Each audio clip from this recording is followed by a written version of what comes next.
What's good, everybody? Today I'll be going over my pound for pound list, okay? This one is, might be a little bit controversial because I don't have some guys on here that you would expect on here, right? For me, pound for pound list personally is dominance. It's activity. It's obviously resume as well. So my list is a little bit different. I'm not going to waste too much time. Let's get right into the first one. Coming in at the number 15 spot, I got John Jones. Now look, I know I don't this is kind of for shits and giggles cuz I don't even think the guy should be on the fucking list, all right? Okay, this guy's I believe number 3 right now. He has not fought in a year in 6 or 7 months. So automatically he's holding up the division, okay? So that's a big no-no for me, okay? But in terms of his skill set, look, obviously I can say, John Jones has a great skill set, but I don't think this guy is the best in his division. He hasn't fought in forever. He's ducking and is on top of that, man, we're talking about a guy who hasn't only won one fight in what, 2 years, 3 years now, right? So I don't even think the guy should be on the list personally. I don't think he's the best in his division. He's been ducking, and typically, if you have the belt and you don't defend it in over a year, they take the belt. It's simple as that. It happens all the time. That's the rule, and it's not applied to him, which is annoying to me, right? So I think, this guy shouldn't even be on the list. Obviously, his skill set's great. He made Cyril Gane tap, but Cyril Gane is a quitter and a clown, so I don't really consider that as, a great win. So yeah, let me get right into the next one. Coming in number 14, I have Arman Tsarukyan. Arman has a fantastic skill set. He should be on this list for sure. He beat Oliveira. He knocked out Dariush. He's beaten a lot of other guys. I mean, his only loss is to Islam for me because I thought he beat Mateusz Gamrot. He's beaten some other guys like Joel Alvarez, man. He's got a lot of good wins. This guy has an opportunity to beat Islam Makhachev. He has the skill set to beat him. So I think he, has to be on this list, man. He's looked fantastic, especially in his last 2 fights. The Dariush fight looked great. He put him out easily. In Oliveira, he won. I don't know how that shit was a split decision. If that fight's 5 rounds, to me, I think Arman possibly gets a finish there. So I think this guy has a great skill set and absolutely an opportunity and, to beat Islam Makhachev due to his skill set and how good the guy really is. Great wrestler, great, his stand-up is looking fantastic. It's looking a lot better than it used to. He will stand and bang, and obviously his striking is going to have to be great against Makhachev. But yeah, I think this guy has the opportunities to beat Islam Makhachev. He has to be on this list due to his skill set as well as his resume, right? So for number 14, I have Arman Tsarukyan. Coming in at number 13, I have Leon Edwards. Now, look, I don't like Leon Edwards. I've been very, against him. I don't think he's that good. But due to the fact that he has, beat a ton of guys, I kind of have to have him on here. Only loss coming to Bilal Muhammad in the past, 10 years. He's beat Usman twice. The first one was a little bit fluky, as we know, but a great knockout nonetheless, as well as, he solidified it on top of that for beating Usman the second time convincingly, right? As well, he's beat Covington, which I don't think is a great defense, but it is what it is. In terms of the resume and how many fights he's won and losing to Bilal Muhammad, it wasn't a dominant loss, right? He didn't lose by, 50-45, or it was a closer fight than people want to give it to him. So I think, he should be a guy that should be on this list, okay? So I have him at the number 13 spot.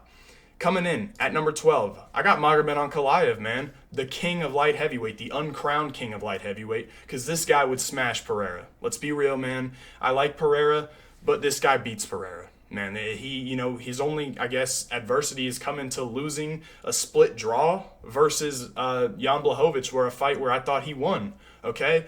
So he dealt with a lot of adversity in that fight. We saw him, get his legs torn apart, and he went to wrestling and was taking Jan Blachowicz down easily, right? Which is a bad sign for Pereira, because what would he do to Pereira? He would take him down easily. So I think this guy's the true uncrowned king of light heavyweight. On top of his, I've talked about his wrestling. He's a great southpaw striker. He hits hard.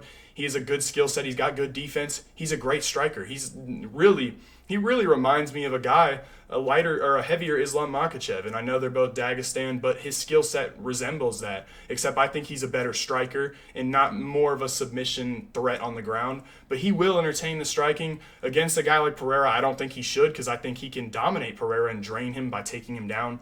So for me, a guy like Magomed Ankalaev with this skill set and, all of his wins, I mean, look, Johnny Walker I know is not great. Blachowicz, I thought he won. Thiago Santos, Volkan Ozdemir. He's beaten a lot of good guys. Got a tough fight coming up versus Rakic. To me, he deserves a title shot. If we're talking, if Khalil Roundtree gets a fucking shot, Magomed Ankalaev deserves a shot. I think he's got a good skill set. I think he will be a champ in the next year. So yeah, I think this guy has to be on this list. Next up, bit of a hot take here. I have Davidson Figueiredo. Look, he's not even on this list, as well as, Ankalaev and Sarukian aren't on the real pound for pound list. But if we're looking at his resume, it's been great. I mean, this guy has been a champion. He lost to Moreno, switches weight classes, and wins 3 fights in a row. So he was already a champion. He comes to a higher weight class and beats 3, contenders, right? I know the Cody Garbrandt one wasn't really a contender fight, but he's beaten Rob Font. He's beaten Marlon Vera, who I, personally don't think are the highest level bantamweights. And, if I had to say, do I think Figgy beats a guy like Song Yadong? I don't know. I think it'd be a good, close fight.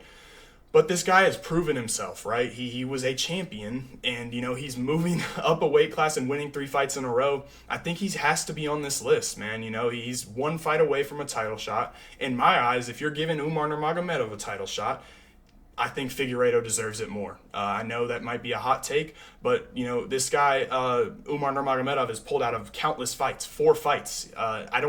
Why does that happen, okay? On top of, beating 1 ranked contender, man. It's not great at all. So, I just think, to me, Figueiredo deserves it more. And with his resume and his wins, I think he has to be on this list. Coming in at number 10, I have Max Holloway. Now this one, I believe Max is already number 11, but this guy has already been a champion. He lost to Volk 2 times. He beat Volk once in the second fight, by the way. But, he's coming off 3 wins. Arnold Allen, the Korean Zombie, right? And Gaethje. So the Gaethje fight, I want to talk about that because that was dominance, okay? Let's be real here. Casual fans want to say fight of the year. Bro, Max Holloway is whooping his ass. It wasn't a close fight. Justin Gaethje got destroyed, and he's still sleeping on the canvas, ass up, face down, right? This dude's in doggy style right now, man. He got put out cold. He was getting dominated that whole fight, and we're talking about a guy who just like Justin Gaethje, who, was in line for a title shot, who should have been getting a title shot, but instead he did this fight and got fucking destroyed, okay? So for me, I think this guy is deserving to be in the number 10 spot, and yeah, that's why I have him here. Number 9, this is another bit of a hot take. I have Sean Strickland. This is the last guy who's not a champion on this list, right?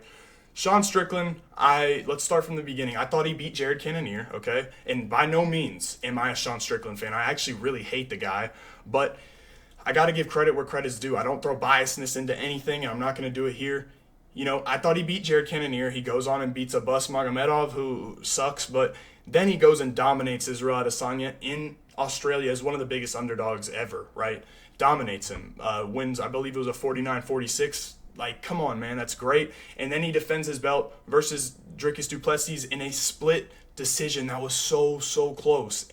So, that kind of takes away from, him being lower for me, because I feel like that was such a close fight that he is a guy who has to be right here, because he, then comes out and beats Paulo Costa, which wasn't a great, fun fight.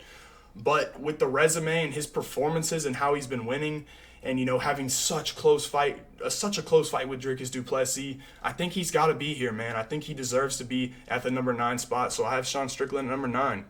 Coming in, this picture of him crying as well. Coming in at number 8, I have Belal Muhammad. Now, this is the first champion on this list. I believe Belal is number 4 right now. And I love Belal Muhammad. He's my boy, man. I've been riding with him. I think he's a great fighter, great skill set, and underrated. I've always thought that, and he's my guy, man. So I have him here because the Leon fight was a little bit close, like I talked about before. It was a little bit closer than, I thought it would be. Personally, I thought Bilal would dominate him more, but it was a little bit closer. And, the wins versus Gilbert it was pretty dominant, but the other ones, they're not great performances, stellar performances, and that's why it's took him so long to get a title shot due to the fact of that, right? I just feel like the guys above him kind of have better resumes, as well as, better performances and dominance, right? I talked about dominance, but that's my boy Bilal, man. He absolutely dusted Leon, like I said, and I don't think Leon's that good, but I'd like to see what Bilal can do against Shavkat, and I'm waiting for that fight to get booked because I think he's got a very good shot to win. So yeah, that's my guy Bilal, man, but I do have to not throw any bias in and put him at the number 8 spot in the pound for pound. Coming in at number 7, I have Alexandre Pantoja. Now look, if Pantoja was finishing flyweights, and beating them bad, I think I'd have him at, top 4, honestly. But the performances that we've seen haven't been as dominant as I expect. The Urseg fight was very close, and I think Urseg's a good fighter, as well as, the Royval fight wasn't a fantastic performance. So I think, I can't put him here, but I do not like when people call this man boring, bro. He's not boring. He's so fun to watch. You go back and watch the Moreno fight. Tell me that fight's fucking boring. Please do it. You can't, right? It was an incredible fight. This guy's not boring. His resume to me is a little bit better than Bilal's just due to the fact that he has 2 title defenses, but it is flyweight. The competition hasn't been right here, right? So to me, I think this is a perfect spot for Alexandre Pantoja, but he's not boring. Please stop saying he's boring, because he's not. I hate when people say that. It's all the little Twitter casual kids. They're fucking annoying, man. He's not boring. And yeah, coming in at number 6, I have Merab Dvalishvili. So Merab, look, the fight with O'Malley was a little bit closer than people want to give it. Honestly, like, first glance, I think it was Merab 4-1, but I had to rewatch it, and I do kind of believe the 3rd round you could have given that to O'Malley as well, as on top of the 5th, which was pretty definitive. But I think I have to put Merab over Pantoja and Bilal due to the fact of his resume. I mean, it's been fantastic. I mean, 50-45ing Peter Yan is fucking ridiculous, bro. Ridiculous. And now I'm kind of thinking I should have him higher, as well as, beating up Cejudo, where a fight where he kind of got rocked and lost a round, which isn't great. But his resume is insane. Aldo, O'Malley, he's beaten, 4 or 5 former champions, which is incredible. So he's got to be, a little bit higher than those other champions who, kind of have had the belt longer, right?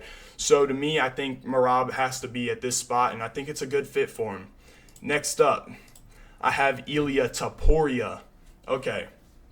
If it were down to pound for pound skill, this guy'd be at the top. Number one for me, personally. I think him and Makhachev would be number 1, but I'd put Ilia at number 1.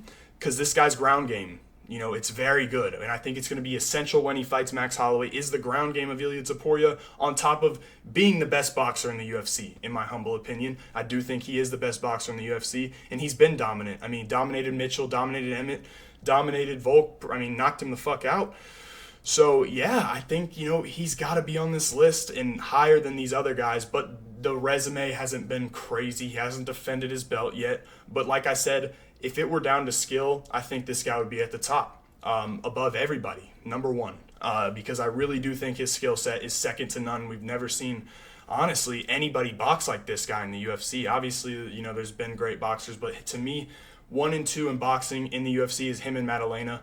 I think Ilia is a fantastic boxer, and I think he's gonna shut Max Holloway's lights out. I do, but we'll see what happens. But to me, Ilia by the end of his career will be an all-time featherweight and one of the best we've ever seen. So yeah, that's my number 5 spot. Coming in at number 4, I have Dricus du Plessis. Okay, look, this guy has been dominant. We're talking about a guy with, I believe, 2 decisions, finishes all over the place. Last one coming over Israel Adesanya, one of the best middleweights of all time. I think the best middleweight of all time. So this guy's on his way to being great. That was his first title defense, if I'm not mistaken. Yes, it was. He beat Strickland over a split decision, and they're running it back. It was a great win for him. He fought a lot of adversity, and, he fought adversity in every fight. But this guy's always going to come forward and dominate people, right? Pause. Another great win, finishing Robert Whitaker, man. We don't see that a lot. We don't see that a lot at all. So another one like that, and I know the wins haven't been incredible before then. Darren Till, Derek Brunson, not great, but he's finishing all those fights, and we've really got to see this guy's game, just get higher and better, and he's just looked better. I think he, with another win over Sean Strickland to solidify him being the best middleweight on the planet, man, it would be substantial for him. It's a win he really needs to get, and a finish. If he gets a finish there, man, he's in, line for probably one of the best middleweights ever. Whitaker, Adesanya, Strickland twice. It's very good, very, very good resume. So, the dominance from Du Plessis puts him above those other guys for me. So yeah, he's at number 4. Now this one might piss people off. Number 3, I have Tom Aspinall. And you see that word I used, dominance. This is all this guy knows. He only knows dominance. And I am not, by any means, I'm not a Tom Aspinall fan. I wanted him to lose to Sergey Pavlovich. I wanted him to lose to Curtis Blades. But I have to recognize what this guy has been able to do. I mean, okay, I'm going to give you an instance here. We see Alexander Volkov winning fights, and he is one fight away from the title. I want you to go back and watch what Tom Aspinall did to Alexander Volkov. He was toying around with him, messing around with Alexander Volkov, just fucking around with him. He was on the ground, he let him get up. This guy is on a different level than any other heavyweight, and he, to me, with the dominance he's been doing, he's the best heavyweight ever, honestly. I truly think that, because of my criteria, is dominance, and that's all this guy knows, man. He's finishing everybody in the first round. Curtis Blades, former title challenger, finishes him in the first, or interim title, I think. Finishes him in the first, and I know Curtis Blades, I don't think high of him at all, to be honest, but Sergey Pavlovich was looked at as, an aura guy who was just killing everybody, knocked him out cold. Another win that's aging well for him is Sergey Spivak, who is a great fighter. Sergey Spivak probably gives Prime Stipe some problems, bro. All right, I'm pissing off the old heads a little bit. I don't want to do that. My bad. Okay, but Tom Aspinall has been only dominating people, man. This guy, he has to be, top 5, bro. I don't understand why he's number 8, man. He's easily better than Jones, bro. At this point in time, if you think John Jones can beat Tom Aspinall, man, you're out of your mind. This guy is 250 pounds, moving like a middleweight. He is so fast with an exceptional ground game. People that say John Jones is better on the ground, do I think John's skill might be better on the ground? Possibly, but Tom is 250 pounds. He's bigger than John. He is stronger than John. He's more athletic than John. At this point, he doesn't lose to John, man. He to me, destroys him, right? So that's why I have him at number 3, and it might be a hot take, but I really don't think it is. All right, next up, number 2, I have Alex Pereira.